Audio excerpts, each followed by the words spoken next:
Morning, everyone. We're in Acts chapter 27. There is an outline in the foyer, has a map on the back of the voyage to Rome.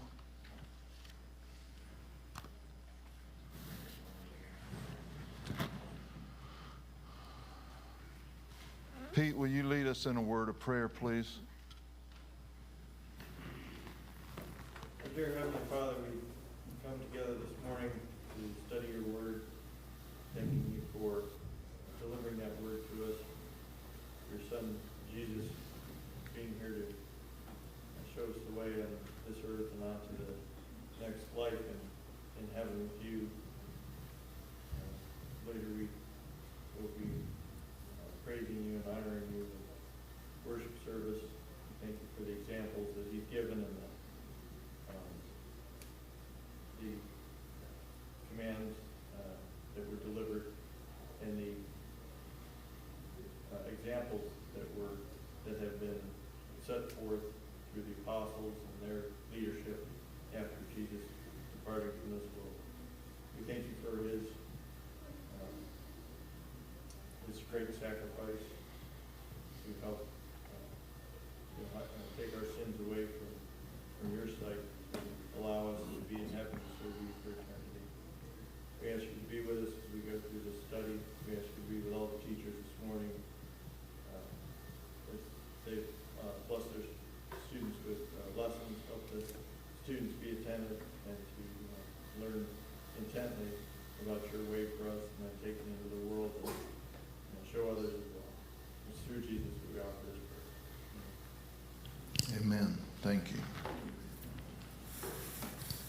Now, those of you who have an outline, I want you to look at the last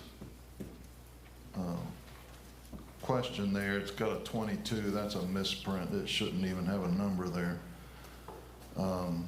But there's a question there. Can you list some of the contrary events which God overrules in this chapter?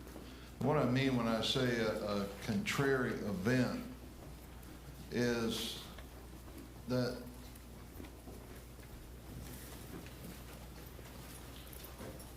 it's going contrary. There's an event that is going contrary against what God has said. You look in chapter 23 and look at verse 11. It says, the following night the Lord stood by him and said, be of good cheer, Paul, for as you have testified for me in Jerusalem, so you must also bear witness at Rome. So Paul is going to Rome.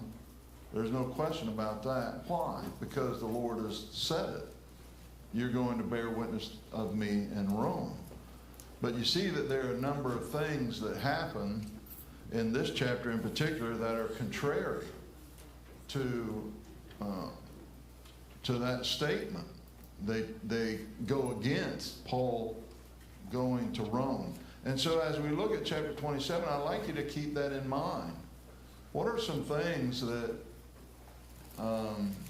go counter to Paul's mission here to go to Rome and testify of Christ, and some things that God does that overrules that?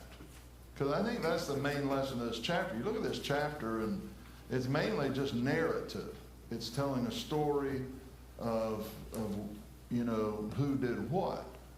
And there's not really any great overarching spiritual theme in this chapter. And so in trying to look at that, I think one of the greatest lessons for us to take from this chapter is that God is going to accomplish his will. And it doesn't matter what things run counter to it. And so we just want to keep our eyes open for that. The last verse of chapter 26, Agrippa and Festus agree together that, Paul could have been set free if it had not been for the fact that he had appealed to Caesar. Well, no, he wouldn't have been set free. These are politicians, and they're going to scheme to try to, strengthen their position, just as Felix did by leaving Paul in prison, just as Festus has done by leaving him in prison and trying to get him to go up to Jerusalem to stand trial before the Jews, which prompts Paul to say, no, I'm not going to a lower court. And so he appealed to Caesar.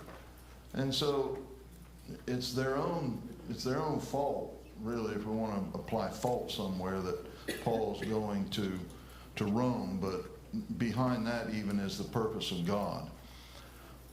Look at chapter 27, verse 1. When it was decided that we should sail to Italy, they delivered Paul and some other prisoners to one named Julius, a centurion of the Augustan regiment. And so, why was it decided that we should sail to Italy? Because it's getting late in the season. As we're going to see later in the chapter, the season for sailing is about over. Probably heard that song. I don't remember the fellow that sang it, but it was the song back in the late 70s, The Wreck of the Edmund Fitzgerald, up on, I think it's Lake Superior. And that was a terrible tragedy. And the weather up there is just can be, notorious for making shipping and treacherous. I watched a documentary of the wreck of that tanker or that cargo ship. I can't remember whether it was a tanker or a cargo ship, but it sank pretty close to, being back at its port, back at harbor. But it just ended up breaking in two.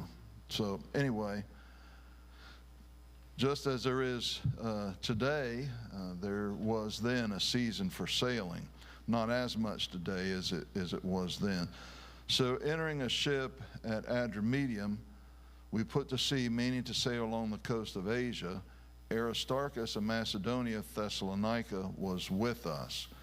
Paul had a number of companions that were with him often, and some of them he spoke of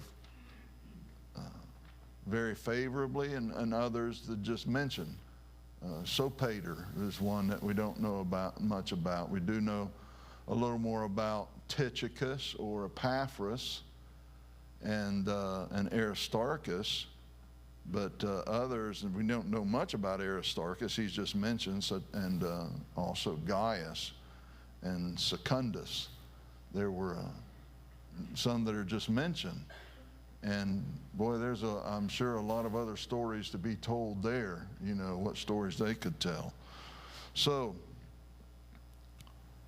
they landed at Sidon. The next day, Julius treated Paul kindly and gave him liberty to go to his friends and receive care.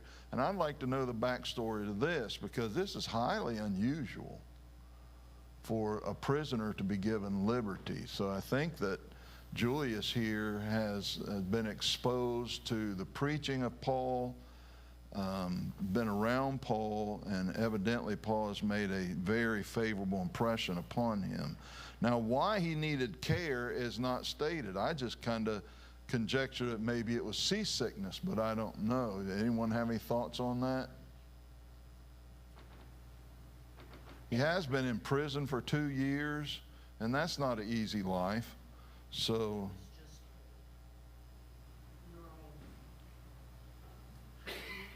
yeah, I don't know, just to receive care. So obviously there was something that he needed that he couldn't get on board the ship. And It could have been emotional care too. I mean, now they let him be with his friends. right. Yeah, just encouragement, care that way. Yeah, that certainly could be it. Because even though Paul has received reassurance from the Lord, it's still hard what he's going through, and discouraging. When you see injustice, it makes you angry. And particularly when the injustice is done to you, it makes you angry. So that certainly could have been it. Verse 4, we put to sea from there. We sailed under the lee of Cyprus because the winds were contrary. And so some verses say they sailed under Cyprus, or the shelter of Cyprus. Basically, there's the windward side. That's the side that the wind is hitting. And there's the leeward side, which is the other side. The wind's not coming from that direction. It's going that direction. So Cyprus serves as a block to the wind. So they're doing that to avoid the wind. So they sailed over the sea, which is off Cilicia and Pamphylia, came to Myra, a city of Lycia. There the centurion found an Alexandrian ship sailing to Italy, and he puts us on board. This is a ship coming from Egypt going to Rome, and as we'll see later, I think it's verse 38. Yeah, it's carrying wheat, which is grown in Egypt along the Nile Delta. And so that is being taken to Rome. Nero didn't make any friends when he would commission the ships. When Rome needed food, when Rome needed wheat, he was more interested in the Colosseum. And so instead of the ships bringing wheat, he'd send them to Egypt to bring sand to put in the Colosseum. And of course that didn't win him any. People loved the Colosseum, I guess, but they were still hungry. So a ship from Alexandria, Egypt, verse 7, when they had sailed slowly many days, they arrived with difficulty at Cnidus. The wind was not permitting us to proceed. We sailed under the shelter of Crete. Here again, this is on the leeward side of Crete, off Salmon. Passing it with difficulty, we came to a place called Fair Havens near the city of Lasea. Now, Paul warns them, we see in verses 9 to 12, he says in verse 10, I perceive that this voyage will end with disaster and much loss, not only of the cargo and the ship, but also our lives. Now, of course, Paul has been reassured, or Paul has been told that he's going to go to Rome. So I think he probably has confidence that he's going to get there. So when he uses the word our lives, I think he's using that in the accommodative sense, so as not to say, you all are going to die. So, he includes himself with that. And he says, I perceive. Well, this is not something that the Lord has told him. He's not prophesying here. What is he doing? What's he using? Sense, common sense. You don't have to be a genius to know this is not going to end well.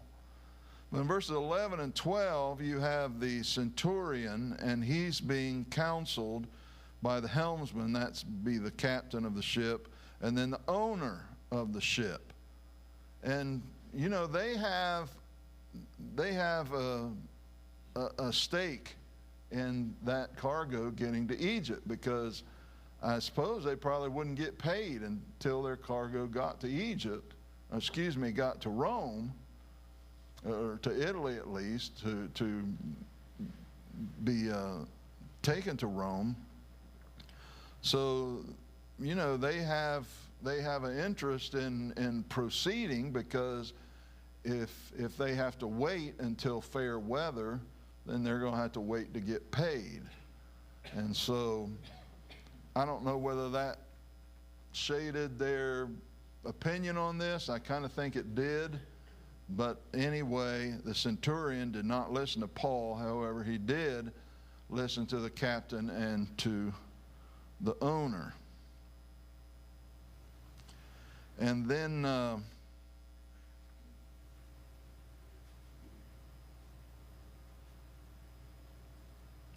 Verse 21. After long abstinence from food, then Paul stood in the midst of them and said, Men, you should have listened to me and not have sailed from Crete and incurred this disaster and loss. What would we call that today? I told you so. And he, who couldn't pass that up? So we can't fault Paul for that. You should have listened to me. And so anyway, they, verse 13, well, let's back up here to verse 12. Because the harbor was not suitable to winter in, the majority advised to set sail from there also, if by any means they could reach Phoenix, a harbor of Crete opening toward the southwest and northwest, and winter there. And so that was another thing that went into their reasoning, that this was not really a good place for them to winter, to overwinter. What things might contribute to a harbor or a harbor town being suitable to winter in?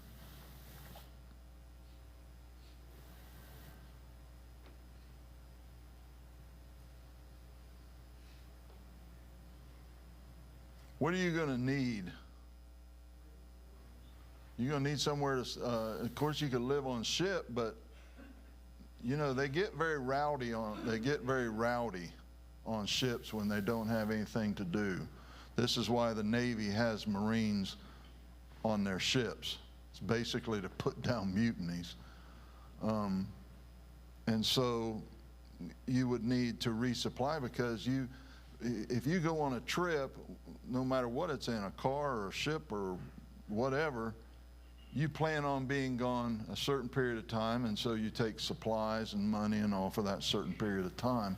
So they're going to need resources. So I'm not sure why this particular harbor was not conducive to overwinter in. It may be that the area there, they just did not have sufficient resources to get them through the winter. But they knew that close by in Phoenix there was a harbor where it could be, where they could overwinter. Verse 13, the south wind blew softly. Supposing they had obtained their desire, putting out to sea, they sailed close by Crete. Oh, the weather's good now. Well, I don't know if they say it around here, but in Florida they say, if you don't like the weather, just wait a minute, because it's going to change. Well, that's what happened here. Not long after, a tempestuous headwind arose called a Euroclydon. We would call that a nor'easter. And it's just very bad weather. The ship was caught. They could not head into the wind, so they let her drive. The way and I don't even know if they knew about this then, the sailing technology today is much more advanced than it was then. So the way today, the way they sail into a headwind is that they kind of zigzag, and it's real fascinating. It's the air pressure, and I can't remember whether it's lesser or greater. On one side of the sail is greater than on the other side of the sail, and it's that difference in air pressure, just like with an airplane wing that lifts up, creates lift for a plane. It's kind of the same thing, and that enables a ship to actually sail into the wind. We think of sailing, we think about, the wind pushing a sailboat, but they're able to today zigzag and actually sail into the wind. And I don't know if they had that technology then, or they knew about that then. I think they probably did. But the wind is so strong that they can't do anything. So they just let it drive, let the wind drive them. So verse 16, under the shelter of an island called Clauda, that is, they were on the leeward side, they secured the skiff with difficulty. They would drag a skiff behind them,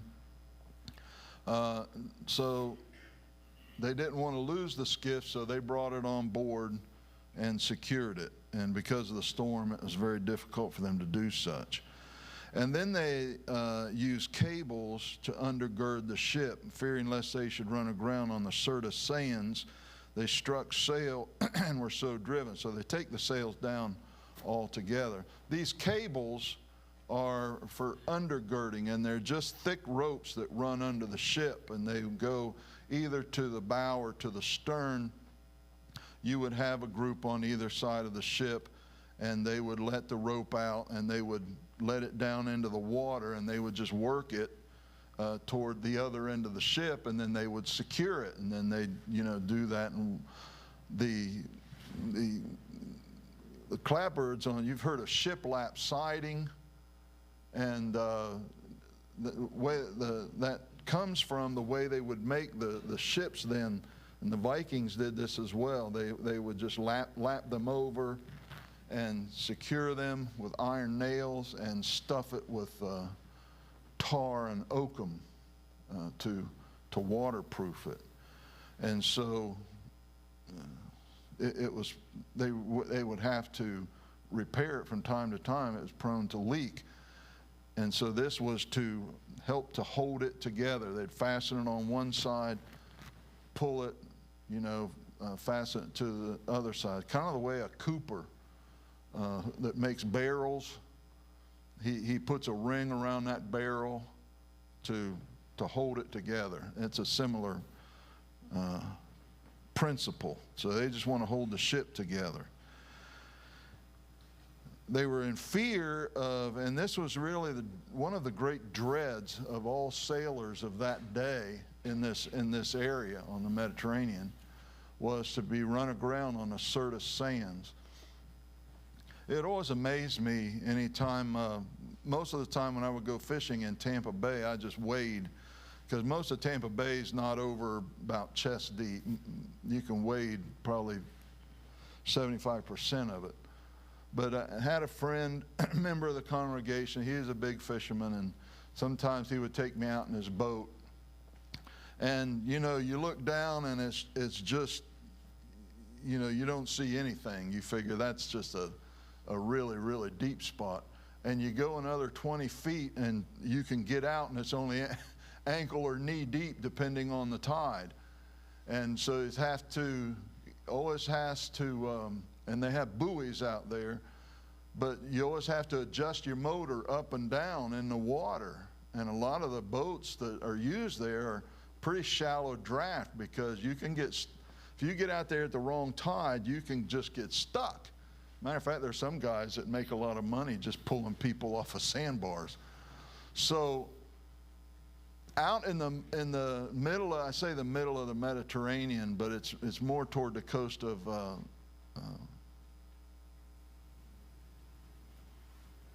who was it fought against Rome? The Hannibal,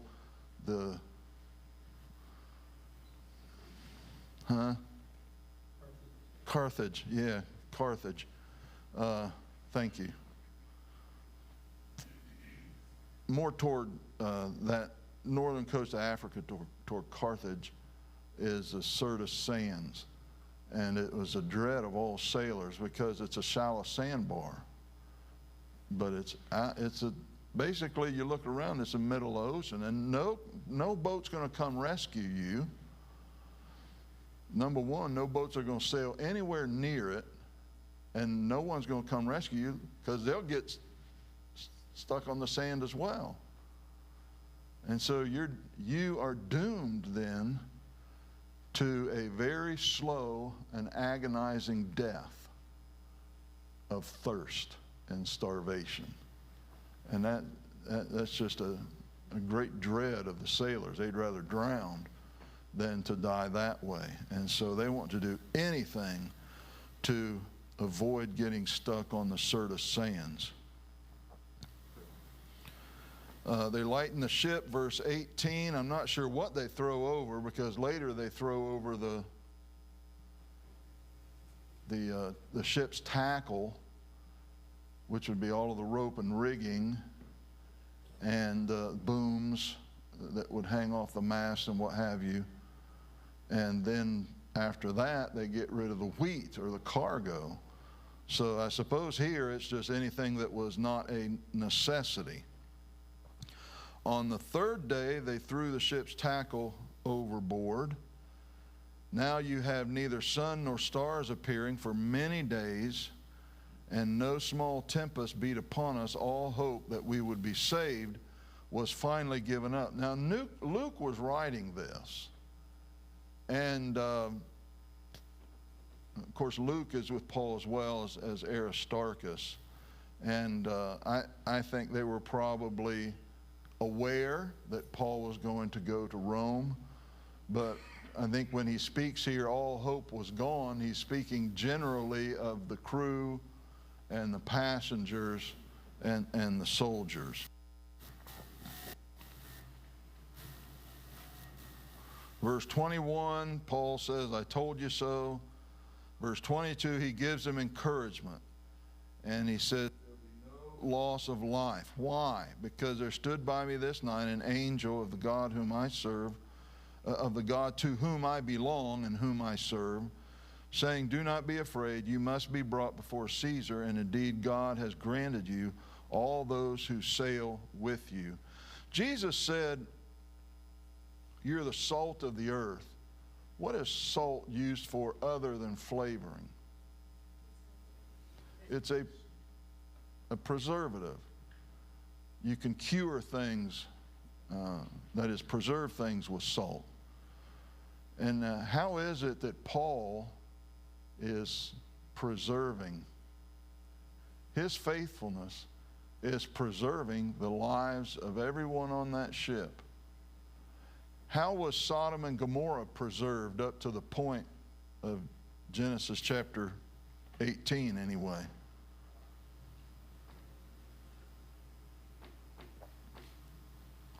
How was Sodom and Gomorrah kept? What's that?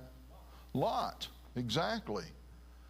It was simply his righteousness that was preserving him up until a point to where it couldn't be preserved anymore. There was not enough of a preserving influence there. Before the flood, who was preserving the world? You have men like Noah. You have men like Enoch and Methuselah. I think a strong implication that Methuselah was one who was faithful to God. And so this righteousness has a preserving effect upon a culture and society. The righteousness of Paul and the mission of Paul. God didn't have to save all of those who were on the ship, but because of Paul's influence, he did. And so, verse 25, therefore take heart, men, for I believe God, that it will be just as it was told me. And here again, this is the faith of Paul. It will be just as it was told me, as it was told by the angel. What do we call that? Faith. What is faith? Taking God at His word. And so there's a great example of that here. So they begin to take soundings as the water is getting shallower, and so they conclude that they are getting close to land of some sort. And so one of the conditions, Paul says, verse 31, is that everyone has to stay on the ship. And the reason he says that is because verse 30, some of the sailors were using a pretense of letting down the anchors, but really they were going to, skedaddle, get away in the skiff. And I would just like to see this played out in a movie. Paul says to the soldiers, and if those men don't stay on the boat, none of us are going to be saved. See those swords come out, or axes, or whatever it was, probably their swords, and they go over there and they cut loose that skiff, and I can just imagine the looks on the faces of those sailors who thought they were going to make their getaway. That would have been entertaining. I'm sure it wasn't entertaining at the time, but to see it replayed would be. So they have not eaten for 14 days. There is something I want to mention here. Let's see. The fast is mentioned.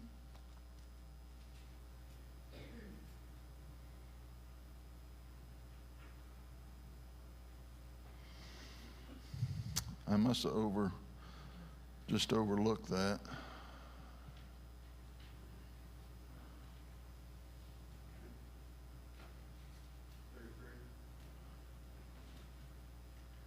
$33.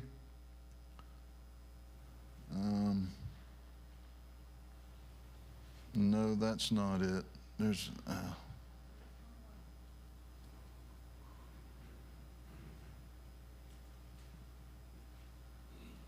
verse 20. No, that's a long. What they're talking about when they say the fast is over, they're talking about the Day of Atonement.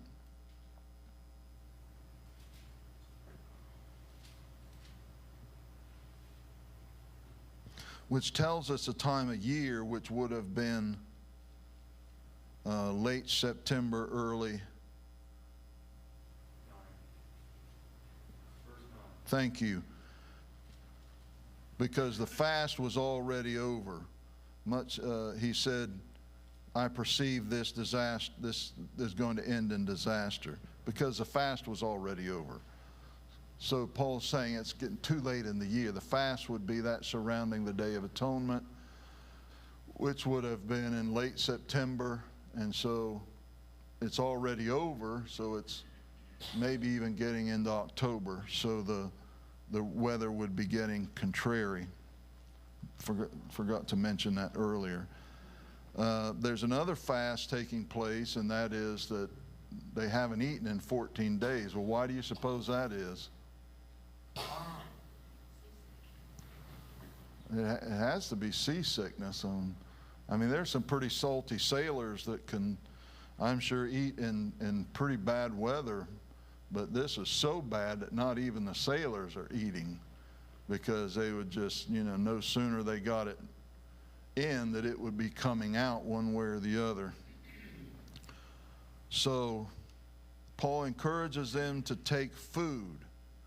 Why do they need to take food now when they haven't eaten 14 days before? They've got a pretty big job coming up. They're going to have to swim to shore. And that's just going to take a lot out of them. They're already depleted of food, and no doubt water was being rationed as well. And so they need to fuel up for, the work that is ahead of them. And so they had eaten. There were 276 people on the ship, verse 37. They were all encouraged and took food for themselves. And so Paul, here's another way that he's serving as salt and light, that he is encouraging them. He's taking 276 people, and they all are hopeless and a sense of dread on them, and Paul is able to encourage them. He's able to give them hope. I'm sure just the taking of food would make them feel better as well. Always makes me feel better. So I'm sure that helped them. But verse 35, he took the bread, he gave thanks to God in the presence of them all. Here again, he's being salt and light. But do you think that some might have thought, what are you giving thanks to God? There's some circumstances where a person might be tempted to think, oh yeah, what do we have to be thankful for? Well, you're alive and you have bread. That's something to be thankful for. And your lives are going to be spared. They don't know this is the case, but perhaps they don't, but their lives are going to be spared because of Paul, in more ways than one. So when they had eaten, they lightened the ship, threw the wheat into the sea. Yes, question? Yeah, of those 200 plus, were they all soldiers and sailors, or were there civilians on there also? There's a lot of prisoners, Roman prisoners, probably slaves coming from Alexandria. Mentally, he had to deal with their apprehension, scaredness. Well, you think if you're a slave, you've been taken probably somewhere in Africa. You know, the slave trade was very active back then, so the Romans, having control of Egypt, they would make excursions, you know, and the slave trade was very profitable, as it is today. Still, you'd think that it isn't, but it is.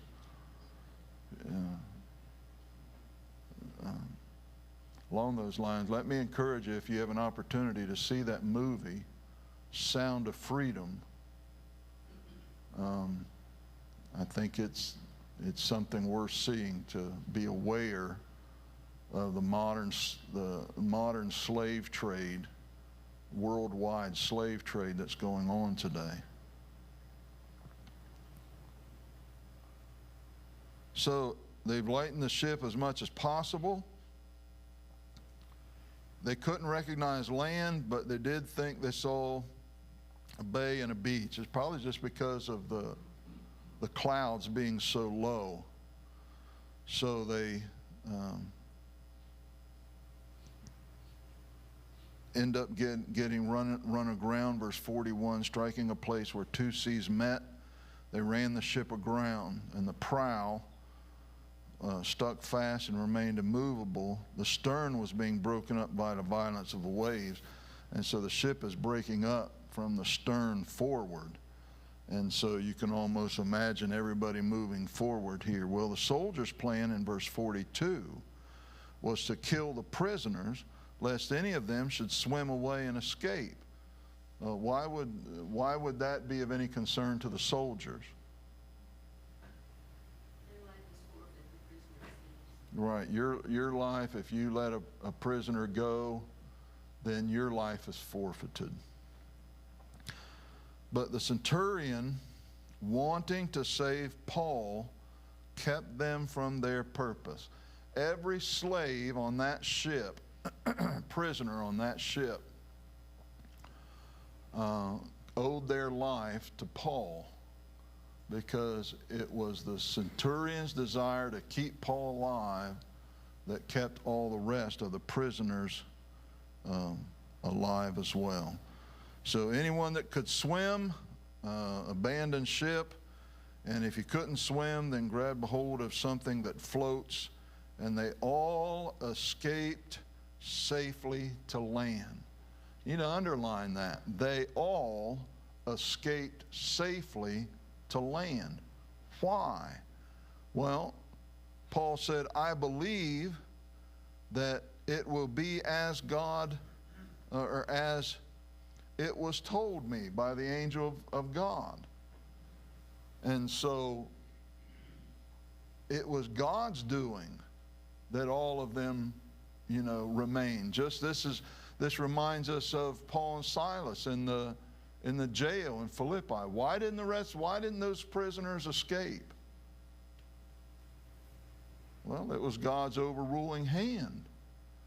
Because here's a man who needs to hear the gospel and obey the gospel, the jailer, and if the prisoners were escaping, he would have taken his own life and would have had much worse consequences than if he had stayed alive and faced the Roman consequences. The eternal consequences would have been much, much worse. Chapter 28, verse 1. Now when they had escaped, they then found out that the island was called Malta. So this is where they're shipwrecked, on the island of Malta. Now there's not a whole lot of spiritual lessons to take from. There are several, but it's not like going through one of Paul's sermons or one of Peter's sermons earlier in Acts. But let's go back to the question that we began with, and that is, can you think of some instances in this chapter where circumstances were going contrary to God's purpose, but God overruled those circumstances. Men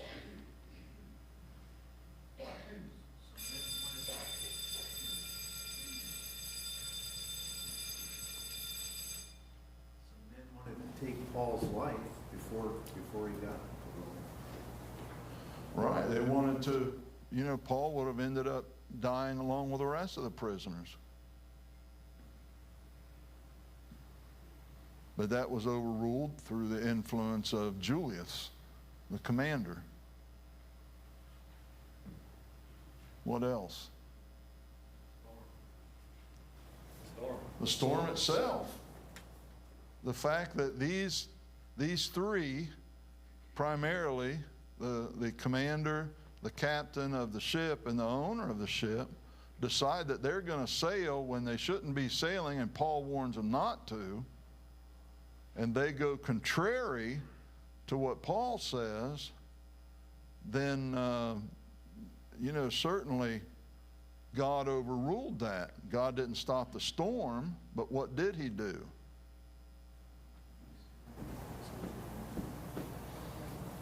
He saved, that's right, he saved their life. He saved them out of the storm.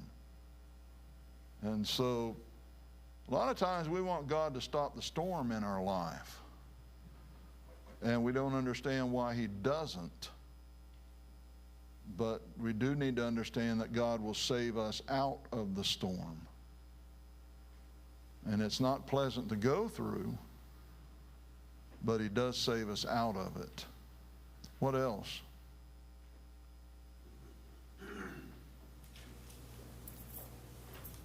think there's a great example of faith with Paul as far as the attitude towards the other men. They saw it. And he's, they even said, you're praying. The other, It was a great example. Paul serves as a great example. We hear the saying sometimes, cuss like a sailor. Well, I imagine a lot of these sailors probably knew some words that, turned the air blue, but at this time they're probably praying and repenting just so they can save their lives. And Paul's a great example for them. He's a good example of being calm in the face of the storm, just to ride it out. Anything else?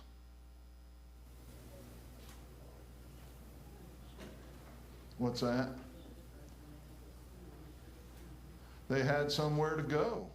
What if they're shipwrecked near an island, and as we're going to see in chapter 28, it's an island where they're treated well, and that Paul's able to,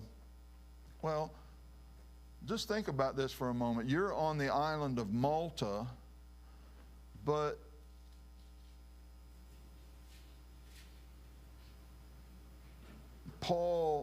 Julius decides to sail in fair weather instead of foul weather. Well, guess who would have not shown up on your shores? Well, Paul, Luke, Aristarchus,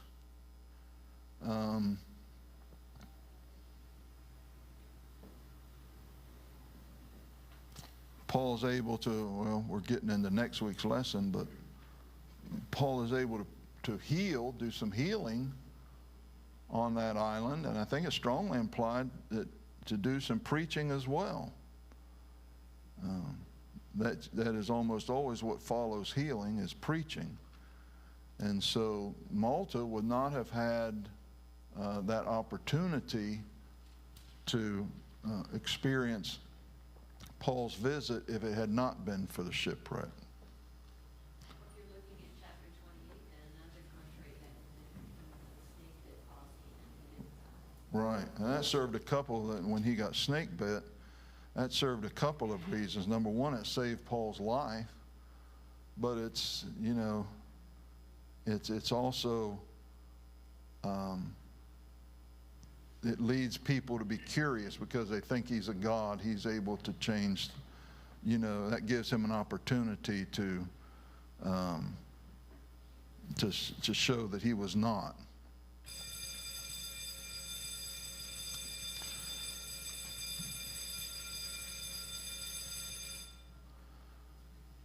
Next week, we'll be in chapter 28, and we'll wrap up the study of the book of Acts. It may be a 2-week lesson next week, but at least one more lesson will be in the book of Acts. So thanks for being here this morning.